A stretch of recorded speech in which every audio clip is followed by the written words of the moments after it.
It's been one of the best. So, good afternoon. We have quite a bit to discuss. We'll go into pretty good detail. And we have the people that are most involved. We'll give you exactitude. And we're here today to celebrate the success of one of the largest, most complex, most harrowing combat searches. I guess you would call it a search and rescue mission ever attempted by the military. Generally, when planes are knocked down in war, especially when you're fighting a strong group, an evil group, you can't really do this because you send in 200 men to pick up one, and it's something that's usually not attempted as much as you want to attempt. And bad things happen to that one or two. And in this case, we did two, and it might not have been attempted before, but we did. And we had great talent, but we got a little luck too, I would say. And we were helped by a lot of people, a lot of great people. And it was an honor to be involved with it. It's very historic. This is a rescue that's very historic. It'll go down in the books. Late Thursday night, an American F-15 fighter jet went down deep inside enemy territory in Iran while participating in Operation Epic Fury, where we're doing unbelievably well, well at a level that nobody's ever seen before. The entire country can be taken out in one night, and that night might be tomorrow night. Both members of the crew ejected from the aircraft and landed alive on Iranian soil. I immediately was asked to make a decision. I ordered the U.S. Armed Forces to do whatever was necessary to bring our brave warriors back home. A risky decision, because we could have ended up with 100 dead as opposed to one or two. It's a hard decision to make. But in the United States military, we leave no American behind. We don't do it.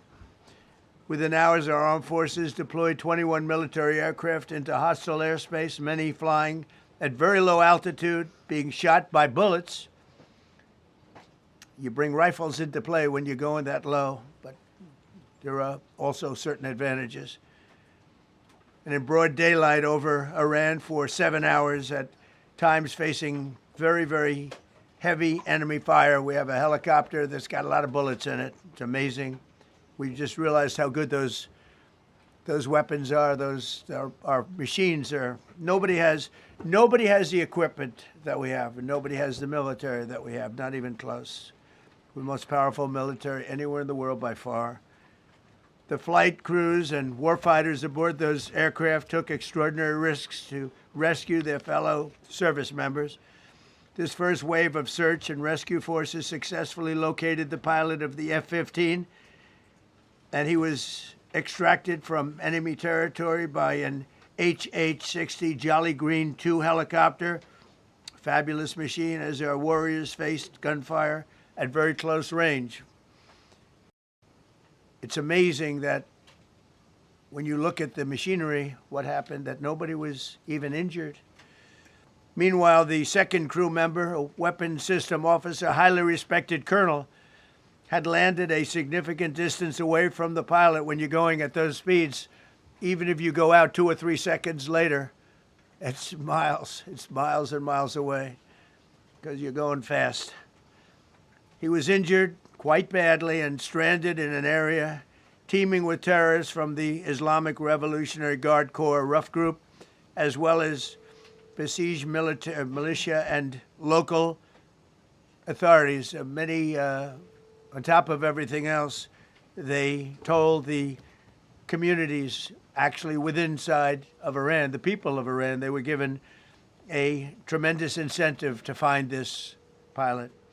Despite the peril, the officer followed his training and climbed into the treacherous mountain terrain and started climbing toward a higher altitude, something they were trained to do in order to evade capture.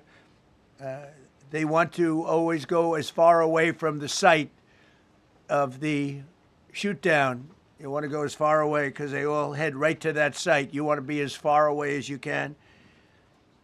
And he was injured, and he was an amazing, amazing thing. He scaled cliff faces, bleeding rather profusely, treated his own wounds and contacted American forces to transmit his location. They have a very sophisticated beeper-type apparatus that is on them at all times. And when they go out on these missions, they make sure they have lots of battery space and they're in good shape. And this one worked really well, amazingly, saved his life.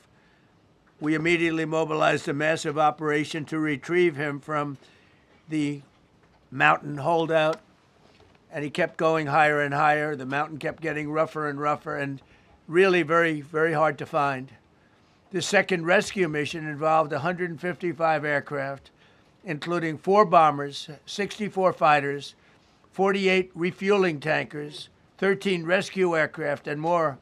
We were bringing them all over, and a lot of it was subterfuge. We wanted to have them think he was in a different location because they had a vast military force out there. Thousands of people were looking. So we wanted them to look in different areas, so we were scattered all over like we were right on top of them. We had 7 different locations where they thought, and they were very confused. They said, well, wait a minute, they've got groups here, they've got groups there. It's an amazing thing. I was listening to these great people, these great generals. General Raisin Kane was amazing, and Pete Hegseth was amazing. But I listened to the whole thing. It was pretty amazing. So they had all these different sites where everybody thought he was located. We think we have him over there because they have 9 planes circling a little area that's 25 miles down the coast. So in a breathtaking show of skill and precision, lethality and force, America's military descended on the area, the real area, engaged the enemy, rescued the stranded officer, destroyed all threats, and exited Iranian territory while taking no casualties of any kind. The heroic F-15 weapons system officer had evaded capture on the ground in Iran for almost 48 hours. That's a long time when you're in tough shape and when you're bleeding. It's a long time. When we left, as you probably know, we had 2 large planes, pretty old planes that carried a lot. We needed a lot more equipment going in than coming out, obviously, because going in, we needed to be able to scale mountains, and we had a lot of equipment.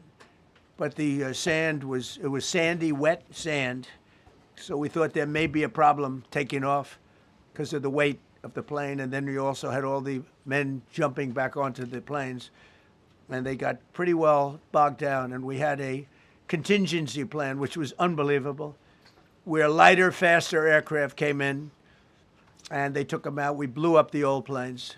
We blew them up to smithereens because we had equipment on the planes that, frankly, we'd like to take, but I don't think it was worthwhile spending another 4 hours there taking it off. So we didn't want anybody to have, we have the best equipment anywhere in the world. We didn't want anybody examining our anti-aircraft and other equipment.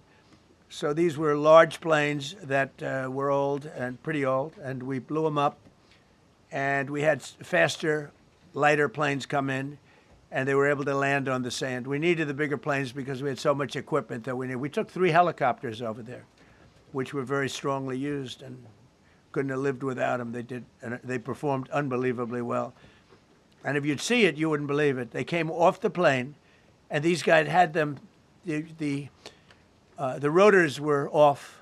They rebuilt these helicopters in less than 10 minutes. And that was one of the more amazing things.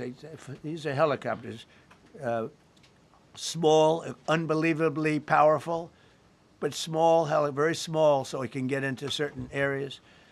And they got them off the plane, and they rebuilt all 3 of them in a matter of less than 10 minutes. It's pretty amazing what the genius of these people.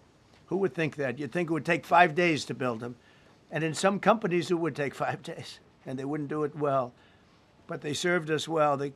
As Commander-in-Chief, I never forget the extraordinary risk taken by the warriors that we send into battle, and the genius. I mean, think of it, having a contingency of 3 planes waiting because we think the sand is so bad that we probably won't be able to take off. And the planes really got bogged. The sand was, this was not much of a runway. This was a farm, not a runway. It's a farm, but it did the trick. But to have a contingency as opposed to having to wait 2 days, can you imagine, right in the middle? This was central. This was right, you would call it central casting if you were doing a movie for location. And probably the toughest area of Iran where we'd be sitting there. So these planes came in, those pilots came in so fast and so quick and got out of there. Everybody got aboard and just got 15-minute intervals. One load out, one load out, one load out. It happened. And we were watching and we said, that's amazing. It's, in many ways, I was almost more impressed by the contingency that we had than the fact that, you know, if we would have had a runway or decent soil, but it was an amazing thing. But we thank God for every single one of them and the talent. The genius is not even talent, it's genius. It's the whole ball game, every one of them. If you look at what we did with Maduro, we went into a military compound, a massive, with thousands and thousands of soldiers, and within a matter of minutes, and he lived behind iron doors. There were steel doors, broke them down so quickly. And within almost minutes, he was in the back of these planes. It was a similar group. Incredible. We have incredibly talented people. And if the time comes, we move heaven and earth to bring them home safely. We're going to bring our people home safely. I want to thank every member of the U.S. Armed Forces involved in these historic operations. They really were historic. It's just not something that's done. And you'd understand it. Not that they don't want to do it, but when you're going into areas, when you look at these helicopters, when you look at the amount of bullets and everything else that they took, when you go into these areas, you don't come out like we came out. God was watching us. I tell you, well, it was the Easter, we were in Easter territory, I guess, but God was watching us. Amazing. Because when you look at the machinery, they took damage. It tells you, first thing I said is, these are unbelievable machines, how they flew back and not even much of a problem. But these two extraordinary rescues, because it was two, and as you probably know, we didn't talk about the first one for an hour, and then somebody leaked something, which we'll hopefully find that leaker. We're looking very hard to find that leaker, and talked about there's somebody missing. They basically said that we have one and there's somebody missing. Well, they didn't know there was somebody missing until this leaker gave the information. So whoever it was, we think we'll be able to find it out because we're going to go to the media company that released it, and we're going to say, national security, give it up or go to jail. And we know who, and you know who we're talking about, because some things you can't do. Because when they did that, all of a sudden, the entire country of Iran knew that there was a pilot that was somewhere on their land that was fighting for his life. And it also made it much more difficult for the pilots and for the people going in to search for him. All of a sudden, they know that there's somebody out there. They see all these planes coming in. It became a much more difficult operation because a leaker leaked that we have one, we've rescued one, but there's another one out there that we're trying to get. So actually, the country, Iran, put out a major notice, you all saw it, offering a very big award for anybody that captures the pilot. So in addition to a hostile, very talented, very good, very evil military, we had millions of people trying to get an award. So when you add that to it, but we have to find that leaker because that's a sick person. Probably didn't realize the extent of how bad it was. I can't imagine that the person did, but we're going to find out. It's national security, and the person that did the story will go to jail if he doesn't say, and that doesn't last long, and I think everybody would understand it. They put this mission at great risk. They put that man at great risk, and they put the hundreds of people that went in looking for him, because everyone now knows that we're going in. Over the past 37 days, America's armed forces have carried out more than 10,000 combat flights over Iran, unheard of. striking more than 13,000 targets. The F-15 we lost last week was the first manned aircraft downed by the enemy in this entire operation, with thousands and thousands of flights. They got lucky. It was a lucky hit. You know, eventually you get lucky. But we got lucky too, because we got both of them back. But it's a record that is unparalleled in the history of military air operations. Nobody's ever seen anything like it. It's such an honor to be involved with it. We were up late at night, and then we were waiting for those contingent planes to come in, and we say, come on, let's go, get in, because they're waiting out on this farm without a runway, with wet, crummy soil, sand, mostly sand, wet sand, and it eats planes alive. And we're waiting, and we're saying, I hope that one can land and take off. And they came in like magic, boom, boom, boom, one after another. It was like genius. I'm so impressed by that. Because we were a little concerned. We said, boy, if they don't get in and get up fast, we're sitting in them. And that's called Iran Prime, right, General? That's where the whole bet is. And here we are sitting there waiting for a plane. But they came in so fast and so hard, and these guys knew exactly what to do. Let's go, come on, get in, let's go, Pwah. They came one right after another, not at the same time. They don't want to come at the same time. They had to come right after each other. They didn't have any room. There was barely any room to land. Tiny little patch of very wet earth and sand. So I'm so proud of the people that I have standing up here with me, and many others that worked. I mean, so many. Steve Witkoff's over here. He's doing fantastically. Jared Kushner. But the people that are here, the job they did is amazing. And I think I'm going to introduce the head of the CIA, and he is a man he's central casting, okay? If we cast a movie, he's going to play the head of the CIA. He's one of the few. John Ratcliffe, he did a phenomenal job that night. He did something that I don't know if you want to talk about it. If you want, you can. I'm not sure he's supposed to. I'm not going to talk about it. But the CIA was very responsible for finding this little speck. It's like they used an expression on one of the shows. A general was talking about, it's like finding a needle in a haystack, finding this pilot. And the CIA was unbelievable. And you may, if you can, you'll talk. It might be classified, in which case I'd have to put him in jail if he talks about it. And I don't want to put him in jail. He doesn't deserve that. So, John, do you want to say a few words? Thank you. Thank you, Mr. President. It's a privilege to be here with you today to share what we can about this exceptional mission and to recognize the ingenuity and bravery of those who executed it, as well as the leadership and resolve of the President who ordered it.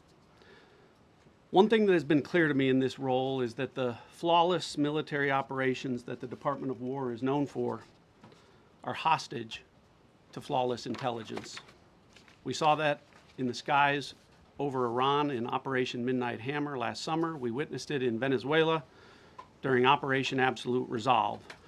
We've seen it against the cartels in the Western Hemisphere, and we're seeing it every day in Operation Epic Fury, including this mission to rescue an aviator buried deep behind enemy lines.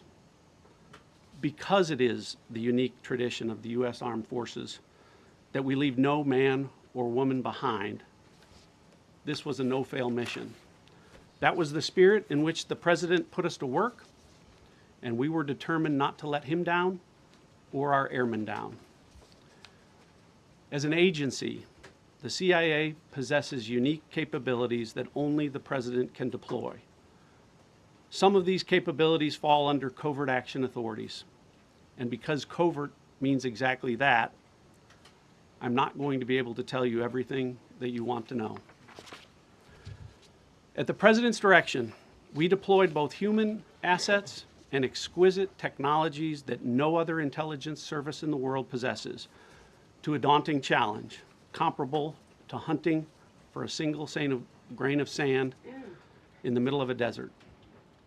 This was also a race against the clock, as it was critical that we locate the downed aviator as quickly as possible, while at the same time keeping our enemies misdirected. For that reason, in addition to the human and technical assets deployed by the President to find our airmen, CIA executed a deception campaign to confuse the Iranians who were desperately hunting for our airmen. On Saturday morning, we achieved our primary objective by finding and providing confirmation that one of America's best and bravest was alive and concealed in a mountain crevice, still invisible to the enemy, but not to the CIA. That confirmation was relayed by Secretary Hegseth to the President, and the operation quickly moved to the execution phase. Following the successful exfiltration on Saturday night, our intelligence reflects that the Iranians were embarrassed and ultimately humiliated by the success of this audacious rescue mission. When the President asked me to lead the CIA, he made it clear: get back to basics, no politics, no agendas, tackle the hardest problems, and execute the toughest missions. This President is about results, and now that's what his CIA is about too. The professionals at the agency and at the Department of War deserve immense credit for their flawless execution during this daring mission. Their skill, creativity, and courage are unmatched on the battlefield wherever they step. But none of that matters, and all of that is wasted without a president with the political courage to put them into action. Mr. President, I've had the privilege of seeing you act with political courage in the best interest of the United States up close on a daily basis, and I'm grateful that this successful mission has given the American people a window into that as well. The Secretary and Chairman will tell you that our service members' confidence is boosted by a Commander-in-Chief who has their back the same way they have yours.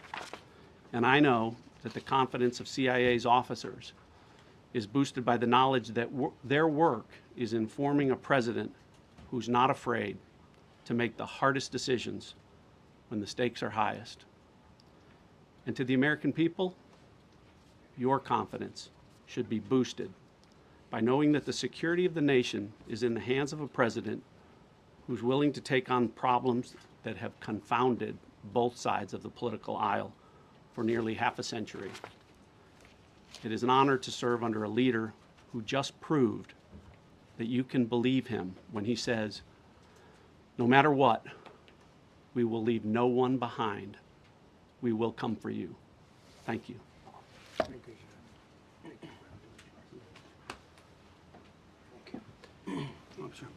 John.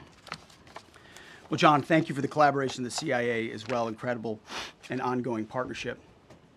Ladies and gentlemen, fellow Americans, and especially the brave warriors in our armed forces, over this Easter weekend, the United States military has once again proved why we possess the greatest fighting force the world has ever known.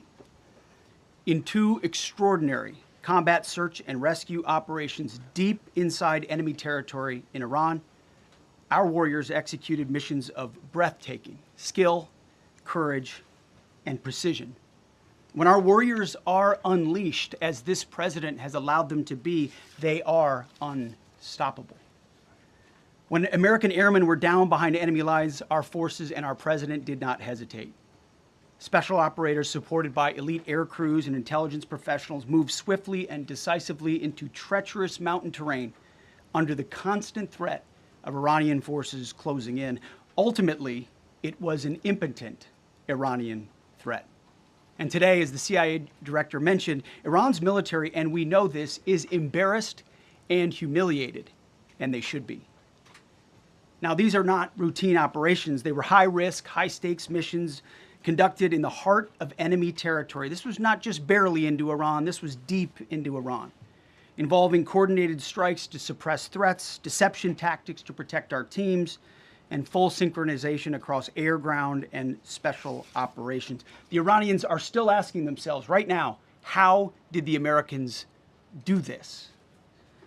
One downed airman evaded capture for more than a day, scaling rugged ridges while hunted by the enemy. When he was finally able to activate his emergency transponder, his first message was simple and it was powerful. He sent a message, God is good.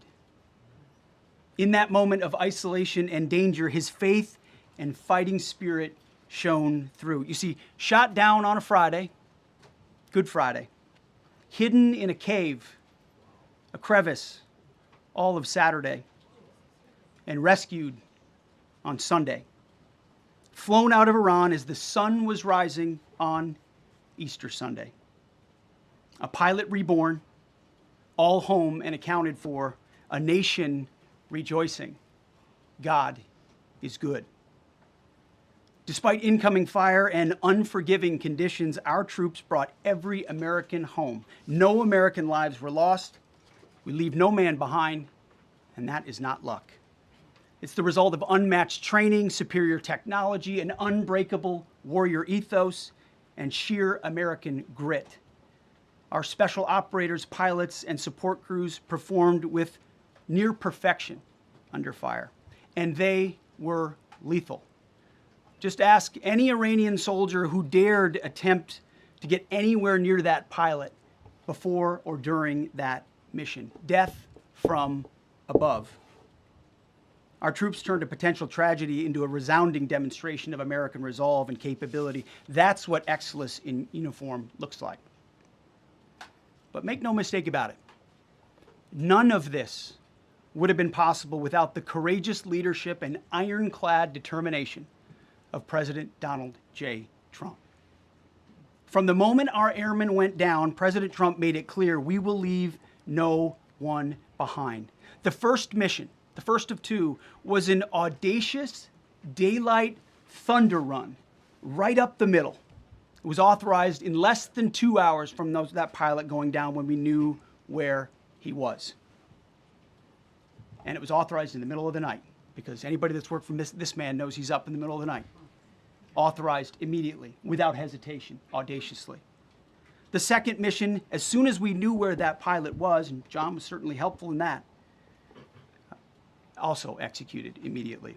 You know, I looked up at my screen when the final mission was complete inside our SCIF, our secure facility. And we have a running VTC, a running coordination cell. And the top of it read 45 minutes and 45 hours and 56 minutes. For 45 hours and 56 minutes, we held that call open for coordination. From the moment our pilots went down, our mission was unblinking.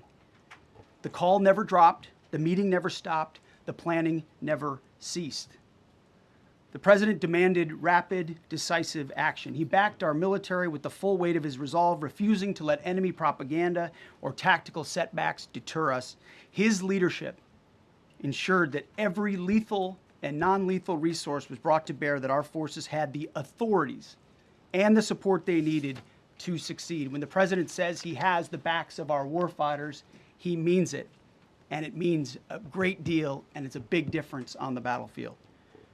President Trump understands that peace through strength is not a slogan. It is a doctrine that saves American lives. His unwavering commitment to rebuilding our military and restoring the warrior spirit has paid dividends in missions just like this one.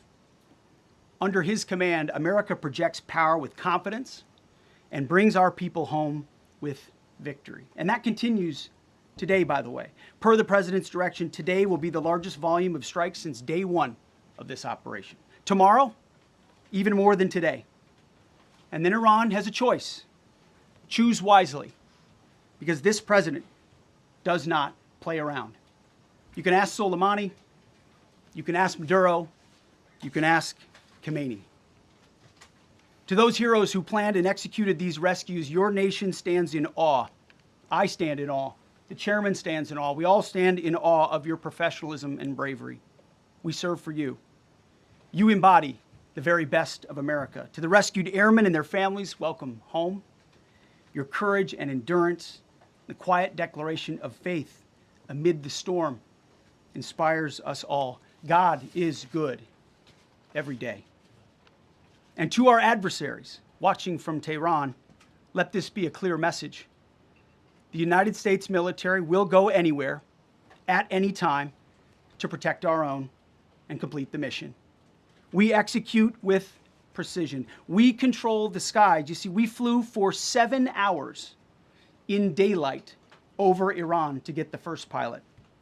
And we flew 7 hours in the middle of the night to get the second. And Iran did nothing about it.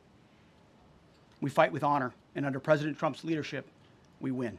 So God bless our troops, God bless President Trump, and God bless the United States of America. Thank you. Well, good afternoon, everyone. Thank you, Mr. President. Thank you, Mr. Secretary. A note before I start, I know many of you want specific details in these briefings. We will share what we can, but I will retain what I must in the event that we have to go do this again sometime. And I cannot stress the importance, as the President said, around operational security. The Secretary and I will do a more detailed briefing tomorrow morning, and we look forward to sharing the details that we can. On Thursday, 2 April at 10:10 p.m. Eastern Time, 4:40 in the morning, local Iran time, the Joint Personnel Recovery Center, which handles the Central Command area of responsibility, declared an isolated personnel recovery event for a U.S. Air Force F-15E Strike Eagle, call sign Dude 44, which was down in hostile Iranian territory. The pilot and weapons system officer had both safely ejected and were isolated behind enemy lines. Following confirmation of active rescue beacons and on the direction of the Secretary and by order of the President, a rescue operation was launched with the stated purpose of bringing both Americans home safely. As the Secretary said, several hours later on the morning, after positively locating the front seater, call sign Dude 44 Alpha, and aware of an aggressive ongoing search by the enemy, a U.S. Central Command plan was approved by the Secretary and the President. Shortly thereafter, a U.S. Air Force Combat Search and Rescue Task Force, comprised of A-10 Warthogs in their Sandy role, and I'll describe what that is in a minute, HC-130 Combat King 2s, HH-60 Jolly Green 2 helicopters, and Air Force Special Warfare Airmen, a package comprised of combat rescue officers and pararescueman operators, audaciously penetrated enemy territory in broad daylight to find, fix, and recover Dude 44 Alpha from behind enemy lines. This was an incredibly dangerous mission, an incredibly dangerous undertaking, but a filled promise made to every American warfighter that you will not be left behind. We will always come find you, and we will always bring you home. Over the next hours, the Search and Rescue Task Force crossed the beach, entered into Iranian airspace, protected by a fighter strike package, and moved into the objective area, all under fire. En route, as some of you have seen on social media, the helicopters took gas off the C-130s and pressed onward and forward up into the objective area. While this was ongoing and out in front of them, the Sandy flight of A-10s and other remotely piloted aircraft, drones, and other tactical aircraft were violently suppressing and engaging the enemy in a close-in gunfight to keep them away from the front seater and allow the pickup force to get into the objective area. During this engagement, one of the Sandy aircraft, the one primarily responsible for communicating with the downed pilot, was hit by enemy fire. This pilot continued to fight, continued the mission, and then upon exit, flew his aircraft into another country and determined that the airplane was not landable. This was one of our A-10 Sandy aircraft.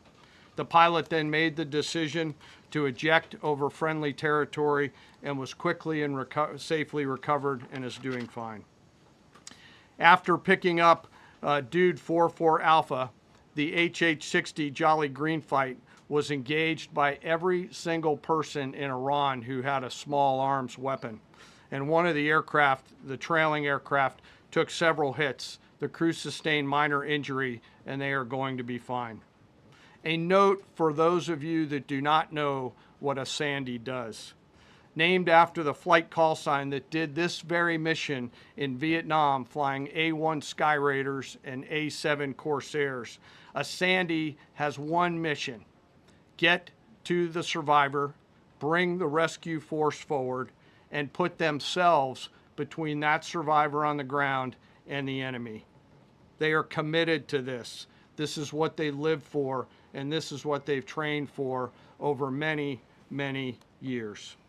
The A-10 force and the rescue force did a fantastic job rescuing Dude 44 Alpha. He was recovered Friday afternoon. As I said, and the nation needs to know this, this was an incredibly brave and courageous mission, and a testament to the courage, skill, and tenacity of the Joint Force and our leaders. And especially a daylight option, having the guts to try, means so much to so many. Meanwhile, the backseater, as the President and the Secretary have said, had continued to work and survive. Through the hours of daylight, Dude 44 Bravo, the backseater, evaded. Using every means available, the efforts of the United States military, the Central Intelligence Agency, and others were attempting to find and locate with precision Dude 44 Bravo, the backseater. A note on the backseater and the front seater. The single most important contributor to a successful rescue operation is the spirit of attack inside the heart of that downed aviator. Their will to survive, their will to evade, their will to recover is everything. In this case, the backseater's absolute commitment to surviving made much of our efforts possible. On Saturday, 4 April, after establishing positive communications with the backseater, we learned, as the President said, that he was injured and actively evading enemy forces.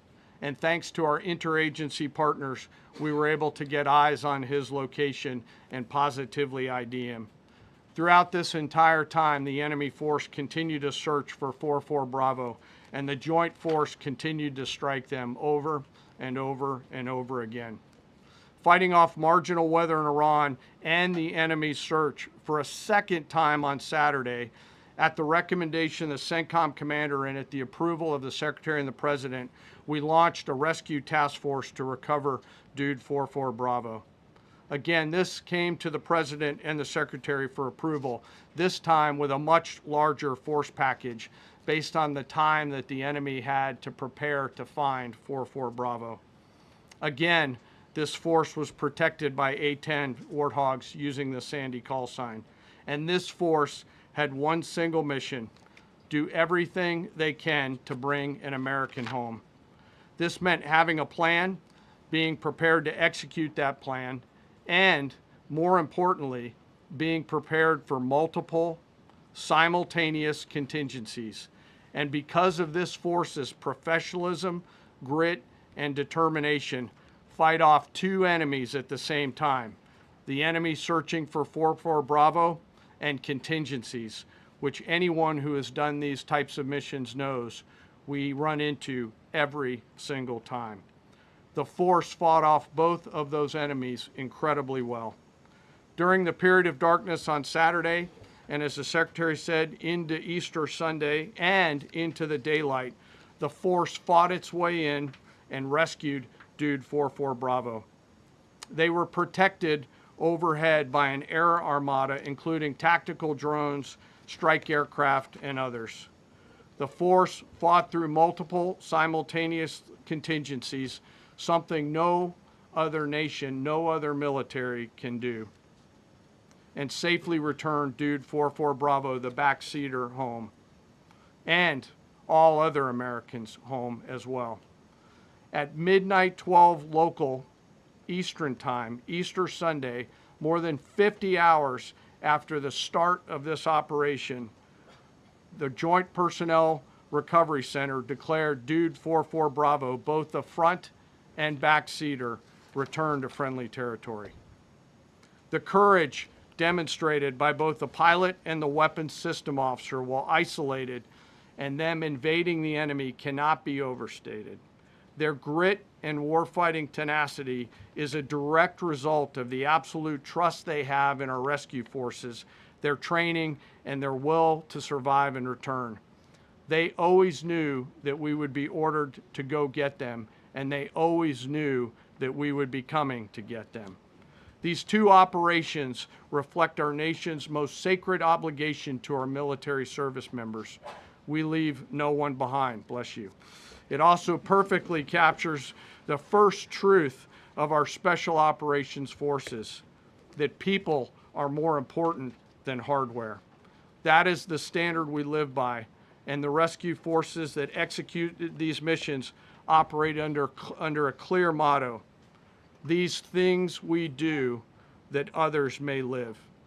Their actions were a direct embodiment of that commitment to others, and I could not be more proud of each and every one of them today. As the Secretary said to our enemies, this operation serves as a clear reminder of the capability and will of America's joint force. The United States of America will recover our warfighters anywhere in the world, under any conditions, when we want to. We will always bring overwhelming skill and firepower. To every member of the Joint Force, our interagency partners, the leadership at CENTCOM, and our leaders at the department and above, thank you. I'm proud of each and every one of you and thankful to our deployed forces and their families. And lastly, and most importantly, to Dude 44, welcome home. Job well done. Thank you.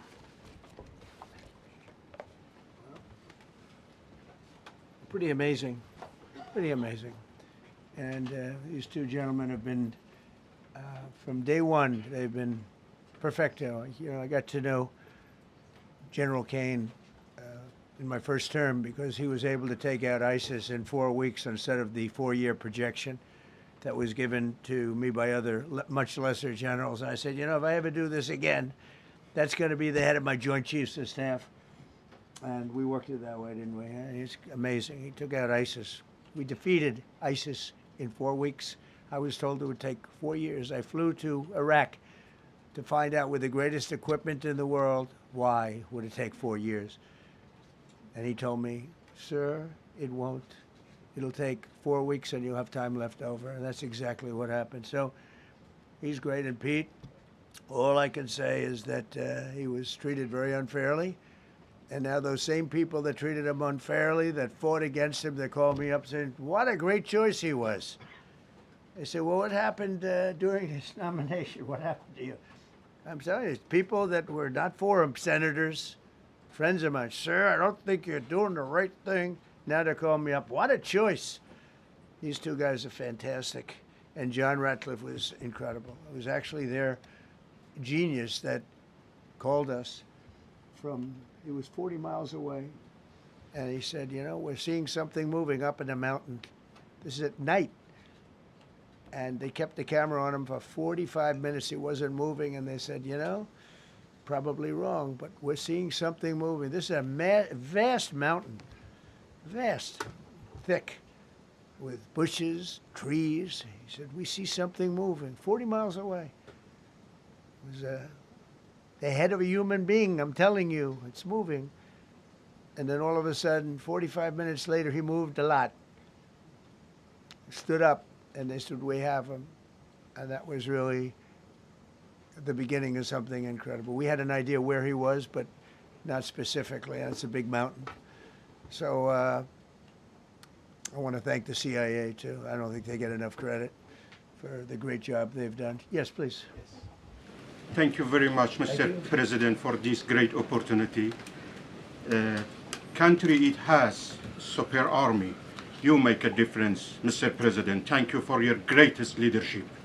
Thank you. I have 2 quick questions, Mr. President. What was your reaction when you learned that Kurdistan region had resumed exporting oil to the international market with your support as United States of America? Well, I expected that. We've gotten along with the Kurds for a long time, so I expected that. Another question, what would be your reaction if the Iranian people rise up against their regime during a ceasefire, Mr. President? Well, they should do it, but again, the consequences are great. I mean, they were told, if you protest, you will be shot immediately.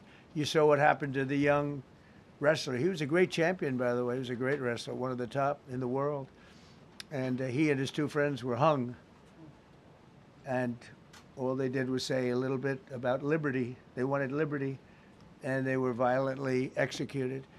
But the number is up to probably 45,000 people were killed. So, you know, when somebody stays in a house, when they know if they walk out of the house to protest, they'll be immediately shot and killed. And they issued that, you know, that was publicly issued. It's not a secret. That's why so many people say, oh, well, why are you doing this way? We can't let Iran have a nuclear weapon.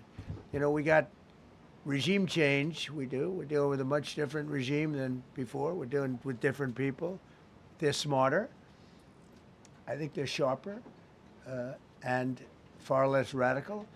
We have regime change, but we didn't do this for regime change. We did it for the fact, and my view was very simple. I saw somebody said, oh, he doesn't have a plan. I have the best plan of all, but I'm not going to tell you what my plan is. You know, they want me to say, here's my plan. We're going to attack at 9:47 in the morning, and then we're going to do this, and then we're going to, and if you don't do that, they say, I have a plan.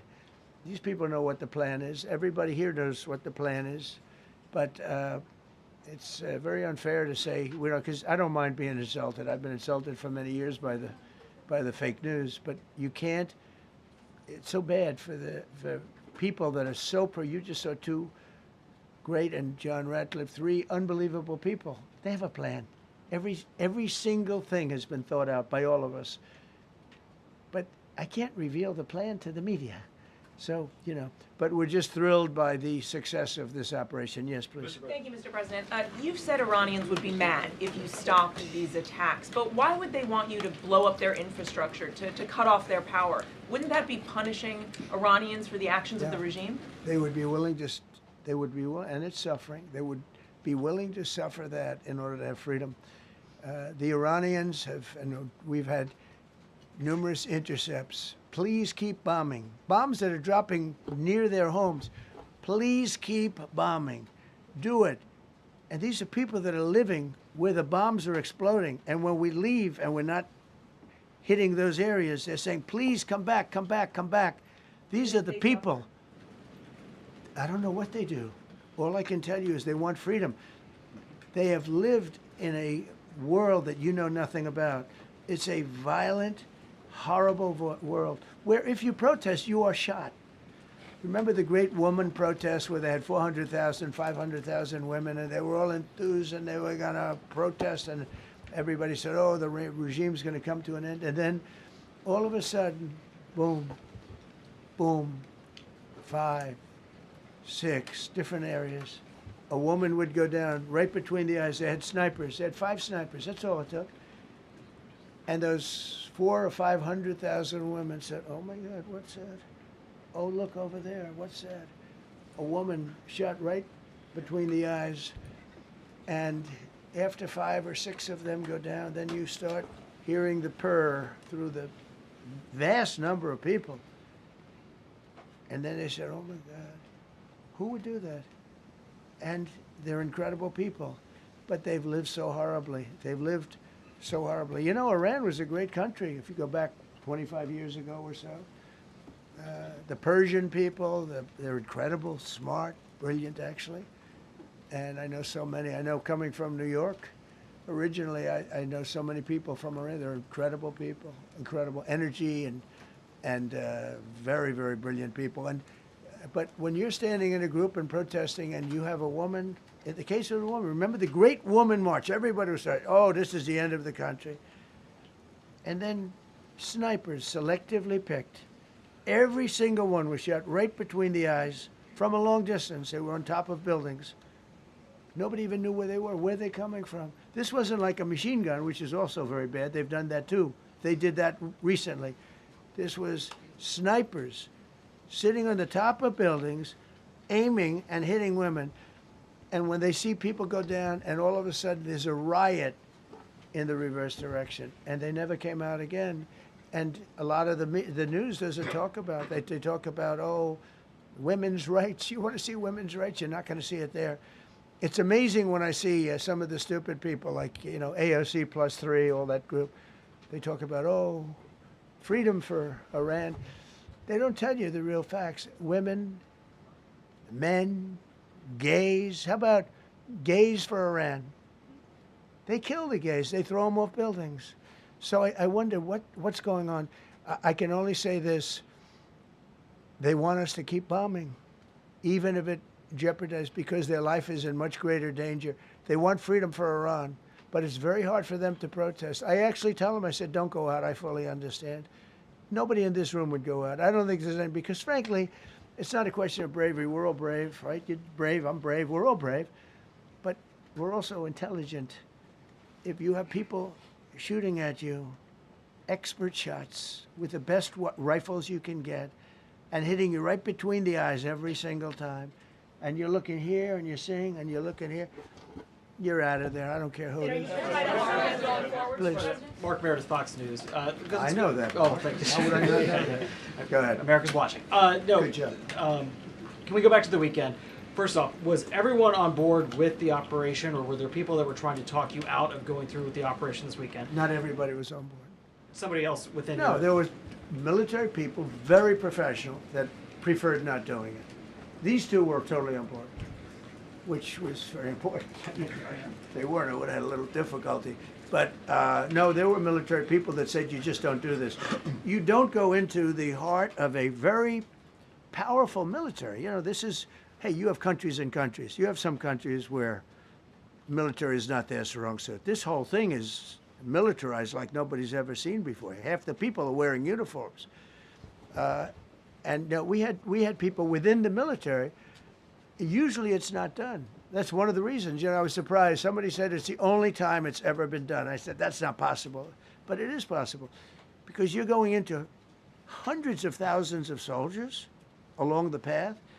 I mean, look at some of the helicopters, how they got hit.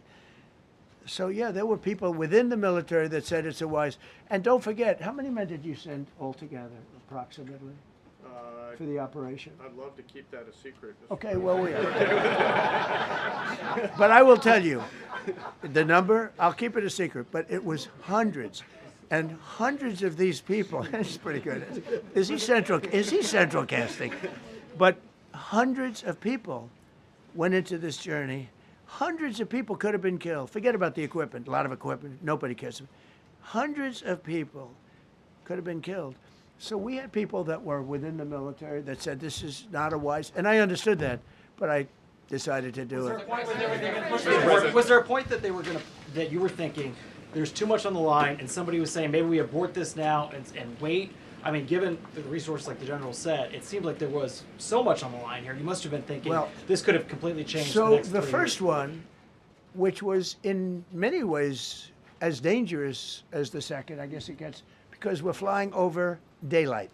You know, we're the best at the world at night. We have goggles that nobody, we have goggles, I've tried them, they're unbelievable. I see better with the goggles at night than I see without them during daylight. I mean, daylight today, we have a beautiful day. You see just as well with goggles. In many ways, it's enhanced. So we have the best in the world. So it's much safer for us to do it at night, whereas other people, no other country has that capability. They don't have that particular piece of equipment like we do. But when I was told flying and in daylight, I think we flew 7 hours over Iran, and that's a long time, over unbelievably hostile territory, where they have nothing but weapons. We took out their anti-aircraft, which is great.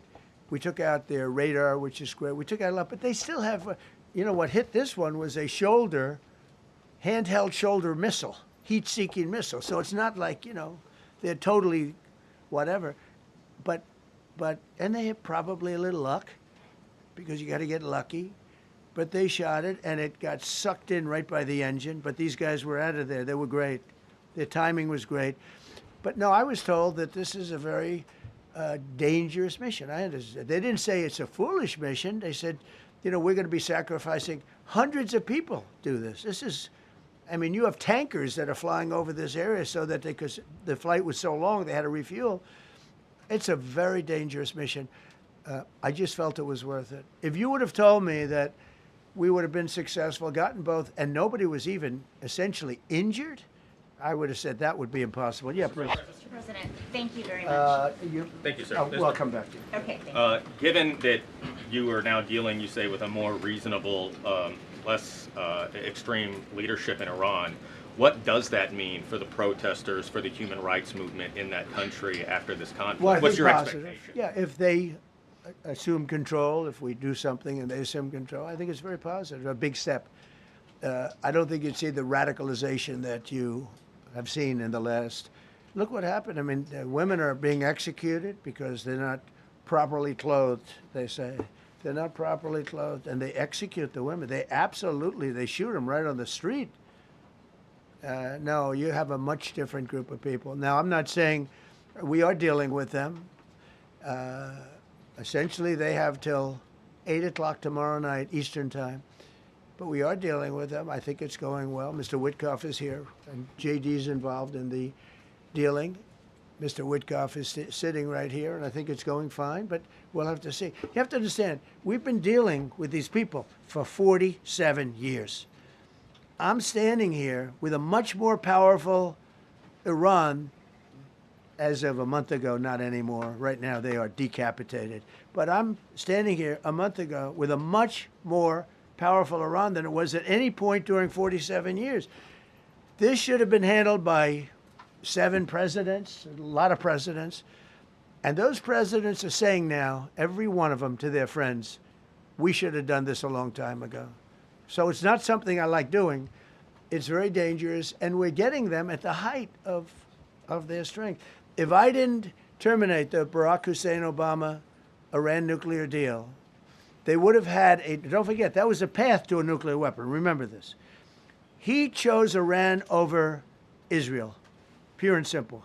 How Israel can vote for a Democrat is if you're Jewish in New York City or any place else in this country, and how you can vote for a Democrat is unbelievable, because he chose Iran, a very hostile Iran. Remember when he filled up a 757 with cash, billions of dollars of cash, and he sent it over to them. Then they gave them tens of billions of dollars. He chose Iran over Israel, and really the Arab world, if you look, because, you know, the other, Saudi Arabia, Qatar, UAE, I mean, you take a look. I mean, I can add Kuwait and I can add Bahrain, and you can add others. He chose such an unlikely candidate. Nobody could believe it. Frankly, if you're going to choose between Iraq and Iran, he should have befriended Iraq. He went in the exact opposite direction of all thinking, and he made a terrible mistake. But that was a road to a nuclear weapon. And when I terminated that, everyone said, oh, he terminated it. It was one of the best things we ever did, because he had a road to a nuclear weapon. And it was a very short-term deal. You know, countries don't do 10-year deals. Countries do hundreds of years. You don't do a 10-year deal. For a country, this isn't, you're a landlord and you're renting a store on a certain street, and you give somebody a 5-year or a 10-year lease. This is a country. It was a short-term deal. It was ready to expire. I terminated it before it expired. Took a lot of heat, and it was one of the best things I ever did, because he would have had a nuclear weapon. Then he would have had another nuclear weapon, had those beautiful B-2 bombers not gone in 8 months ago and obliterated that site. And by the way, the word is obliteration. CNN said, well, maybe it wasn't complete. It was so complete that they still haven't been able to get it. It was obliteration. But if we didn't hit them, that was a courageous decision, too, because we had all those planes flying in at night with very little cover, unbelievable stealth planes, and they were able to do their job. If we didn't do that, Iran would have had a nuclear weapon at a high level, either one of those two instances. And if they did, in my opinion, I told this to Bibi Netanyahu yesterday, Israel would have been extinguished. Large portions of the Middle East would have been extinguished, whether it's Saudi Arabia, Qatar, UAE, or others. And you saw that with thousands of missiles raining down upon them. They didn't think they were going to be hit. They thought they'd be watching us fight. And all of a sudden, UAE got hit by 1,500 missiles. He would have taken them out also. And they were powerful. If I didn't come along and terminate the Obama deal, which was terrible, the Iran nuclear deal was a road to a nuclear weapon, a big one, unlimited, legally. I terminated it without even much thought. It was so easy. I terminated that, and then the B-2 bombers. And I did one other thing. I had killed Qasem Soleimani, who was an evil genius. And the reason I did it, I heard he was going to knock out 5 of our military bases. And had he lived, I believe we would be fighting perhaps a different Iran right now, because he's never been replaced, you know. And I did one other, but this one was not picked up. Osama bin Laden. If you read my book, I said you got to take him out 1 year before the World Trade Center came down. So I wish you'd read the book. But you, as a president, to be a good president, I believe you have to have good instincts. And a lot of this is instinct. Yeah, please. Thank you so much for taking my question today, Mr. President. Yeah, Mr. go ahead, President, last week you suggested that Europe should take the lead on reopening the Strait of Hormuz. Has circumstances changed now that you're issuing a direct 48-hour ultimatum? And secondly, would a new ceasefire include Israel, or would it just be between Iran and the US? I can't talk about ceasefire, but I can tell you that we have a active, willing participant on the other side. They would like to be able to make a deal. I can't say any more than that, but they'd like to be able to. A active, willing participant on 48-hour ultimatum. And secondly, would a new ceasefire include Israel, or would it just be between Iran I can't and the talk US? about ceasefire, but I can tell you that we have a active, willing participant on the other side. They would like to be able to make a deal. I can't say any more than that, but they'd like to be Mr. President, thank you so much. You've listed the goals. Excuse me. Please, go ahead. You've listed Thank the you, Mr. goals. President. Who you with? Happy Who to- you with? My name is Dia Kurda. I'm with the largest Kurdish media outlet, Ruda Media Network. It's based in Iran. Go ahead. Mr. President, you said before that you don't want the Kurdish forces to enter Iran and be harmed. Do you still want them to stay away, or what role do you expect them to play now? I'd rather have them stay away. And then, I'd rather have them stay away because I think they bring with them some problems and some difficulties. And I don't think they bring death, I mean, you know, to themselves. But I'd rather have them stay away. Go ahead. Thank you, Mr. President, for the question. Deliberate attacks on civilian infrastructure violate the Geneva Conventions and Who you international with? law. Who you with? I'm with the New York Times. Zolan from the New York Times. Are you The failing. Are you see concerned? circulation way down at the New York Times. Are What's you going on concerned with it? that your threat to bomb power plants and bridges amount to No, war not at crimes? all. No, I'm not. I hope I don't have to do it. But again, I just said 47 years they've been negotiating with these people. They're great negotiators. And because they're not going to have a nuclear weapon.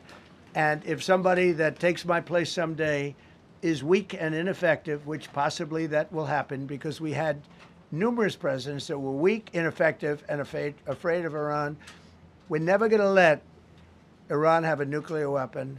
And if you think it's okay for people that are sick of mind, that are tough, smart, and sick, really sick, you know, from a policy standpoint, from a standpoint, any which way you want to say, mentally, these are disturbed people. If you think I'm going to allow them, and powerful and rich, to have a nuclear weapon, you can tell your friends at the New York Times, not going to happen. It means violating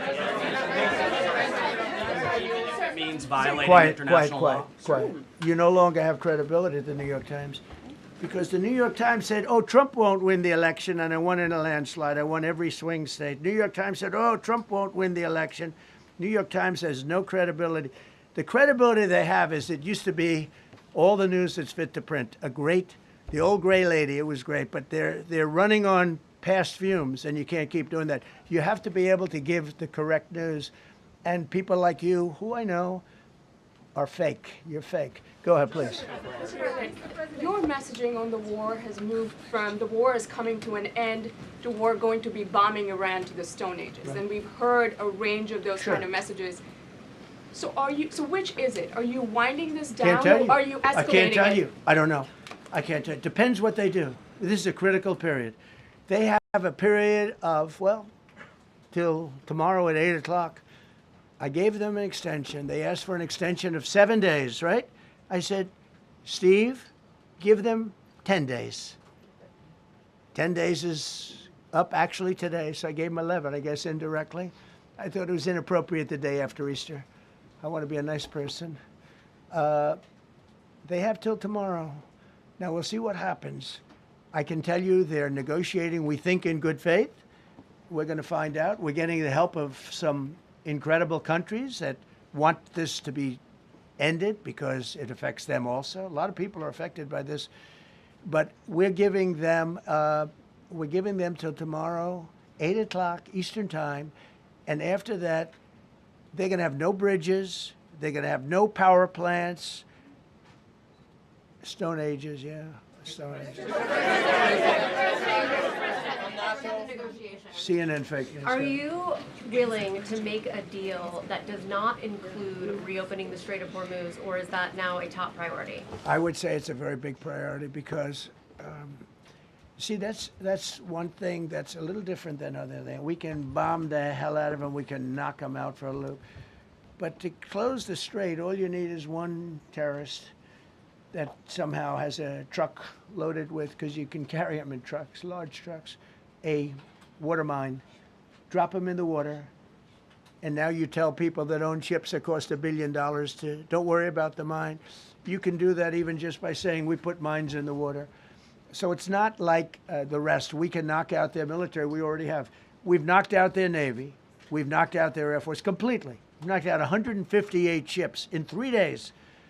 We've knocked out even their mine droppers. They don't have any mine droppers anymore, but they put them on other boats, and they could drop them. I'm not even sure they have any mines there, by the way. I'm not sure. I'm personally, they say there might be 8. I don't know. I think there might be none because they're very good bullshit artists. That's why for 47 years they've been bullshitting other presidents, and they haven't done the job.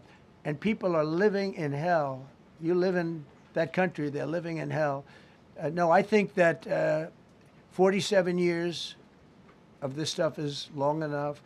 They're at the weakest point they've ever been.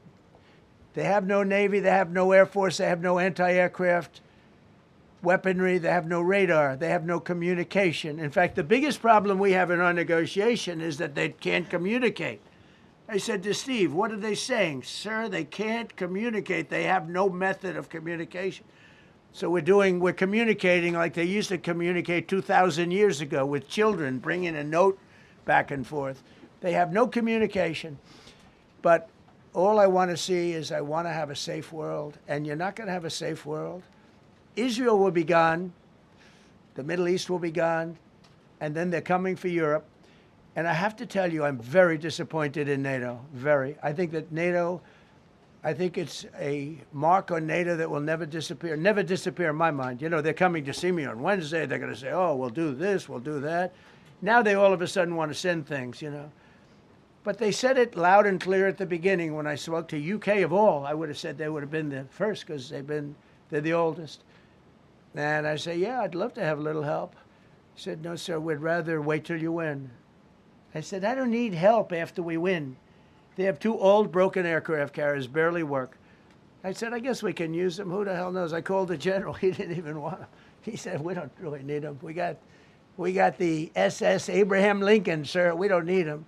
Do you know, we have, in terms of technology, we had one day 101 missiles going at 2,700 miles an hour, aimed at the Abraham Lincoln. 101 missiles. Out of 101 missiles, 101 missiles were shot down. Unbelievable technology. 10 years ago, 5 years ago, I don't know if that would have been possible. But 10 years ago, that wouldn't have been possible. 101 missiles heading to a ship that's not that far off the coast. And out of the 101 missiles, we shot down all 101. We have weaponry. The Patriots are unbelievable. We have weaponry that's unbelievable, yeah. Running Venezuela, very good people. I mean, the relationship is good. And we are a partner with Venezuela. And we've taken hundreds of millions of barrels, hundreds of millions. Over 100 million barrels already is in Houston, refined and out. and paid for that war many, many times over, many times. You know, the old days, to the victim. Okay, you know that. To the winner belong the spoils, go the spoils. And I've said, why don't we use it? To the victor go the spoils. And we don't have that. We haven't had that in this country probably in 100 years, because even the Second World War, you look at the Second World War, we didn't have it with the Second World. We helped rebuild all those countries. We rebuilt Germany. How about Germany telling us that, well, it's not their war. We had nothing to do with it. They wanted me to go and tell them everything I was doing. We didn't know anything about it. Well, if I would have told them, they would have leaked it, and we wouldn't have been nearly as successful, possibly, right? But to the victor belong the spoils. So we haven't heard that in